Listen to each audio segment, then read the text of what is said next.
अस्सलाम वालेकुम दोस्त, मैं आप थोड़ा भाई खरल किंग ਤੇ ਤੁਹਾਡੀਆਂ ढेर ਸਾਰੀਆਂ ਮੁਹੱਬਤਾਂ ਦਾ ਸ਼ੁਕਰੀਆ ਜਿਹੜੀਆਂ ਤੁਸੀਂ ਮੁਹੱਬਤਾਂ ਦਿੰਦੇ ਹੋ। ਇਹਨਾਂ ਮੁਹੱਬਤਾਂ ਦਾ ਮੈਂ ਤੁਹਾਡਾ ਤਹਿ ਦਿਲ ਤੋਂ ਸ਼ੁਕਰਗੁਜ਼ਾਰ ਹਾਂ। ਤੇ ਅੱਜ ਸਾਰਿਆਂ ਨੂੰ ਮੈਂ ਦੁਬਾਰਾ ਮੁੜ ਈਦ ਉਲ ਫਿਤਰ ਦੀਆਂ ਖੁਸ਼ੀਆਂ ढेर ਸਾਰੀਆਂ ਮੁਬਾਰਕ ਹੋਵਣ। ਉਮੀਦ ਕਰਨਾ ਤੇ ਸਾਰਿਆਂ ਦਾ ਅੱਜ ਦਾ ਦਿਨ ਬੜਾ ਅੱਛਾ ਗੁਜ਼ਰਿਆ ਸੀ, ਖੁਸ਼ੀਆਂ ਦੇ ਨਾਲ ਗੁਜ਼ਰਿਆ ਸੀ, ਆਪਣੇ ਬੱਚਿਆਂ ਦੇ ਨਾਲ, ਆਪਣੇ ਦੋਸਤਾਂ ਸਾਥੀਆਂ ਦੇ ਨਾਲ, ਫੈਮਲੀਆਂ ਦੇ ਨਾਲ। ਤੇ ਅੱਲਾਹ ਪਾਕ ਸਾਰਿਆਂ ਵਾਸਤੇ ਆਸਾਨੀਆਂ ਪੈਦਾ करे, ਸਾਰਿਆਂ ਨੂੰ ਆਪਣੀ ਹਿਫਜ਼ੋ-मान ਦੇ ਵਿੱਚ ਰੱਖੇ। ईद ਸੈਲੀਬ੍ਰੇਟ ਕਰੋ, ਖੁਸ਼ੀਆਂ ਮਨਾਓ। ਜਿਸ ਤਰ੍ਹਾਂ ਤੁਸੀਂ ਖੁਸ਼ੀਆਂ ਮਨਾ ਰਹੇ ਹੋ ਇਸ ਤਰ੍ਹਾਂ ਤੁਹਾਡੇ ਆਂਢ ਗੁਆਂਢ ਕੋਈ ਅਗਰ ਹੈ ਮੁਸਤਹਿਕ ਤਾਂ ਉਹਨੂੰ ਵੀ ਆਪਣੀ ਖੁਸ਼ੀਆਂ ਦੇ ਵਿੱਚ ਸ਼ਾਮਿਲ ਕਰੋ। ਇਹ ਮੁਸਲਮਾਨਾਂ ਵਾਸਤੇ ਇੱਕ ਬੜਾ ਖਾਸ ਤਿਉਹਾਰ ਹੈ। ਇਸ ਤਿਉਹਾਰ ਦੀਆਂ ढेर ਸਾਰੀਆਂ ਖੁਸ਼ੀਆਂ ਸਾਰਿਆਂ ਨੂੰ ਮੁਬਾਰਕ ਹੋਵਣ।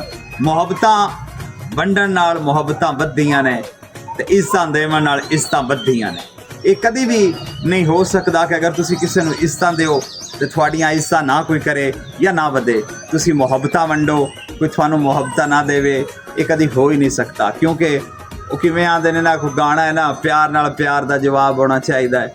ਮੁਹੱਬਤਾਂ ਵੰਡਣ ਵਾਲੀ ਮੁਹੱਬਤਾਂ ਵੱਧਦੀਆਂ ਨੇ ਤੇ ਤੁਹਾਡੀਆਂ ढेर ਸਾਰੀਆਂ ਮੁਹੱਬਤਾਂ ਦਾ ਮੈਂ ਸ਼ੁਕਰਗੁਜ਼ਾਰ ਹਾਂ। ਤੁਸੀਂ ਦਿੰਦੇ ਹੋ ਤੇ ਖੁਸੂਸੀ ਤੌਰ 'ਤੇ ਇਸ ਚੈਨਲ ਖਰਲ ਕਿੰਗ ਵਲੌਗਸ ਦਾ ਟਿਕਟੌਕ 'ਤੇ ਵੀ, ਫੇਸਬੁੱਕ 'ਤੇ ਵੀ, YouTube ਤੇ ਵੀ ਤੇ Instagram ਤੇ ਵੀ ढेर ਸਾਰਾ ਖਿਆਲ ਰੱਖਿਆ ਕਰੋ।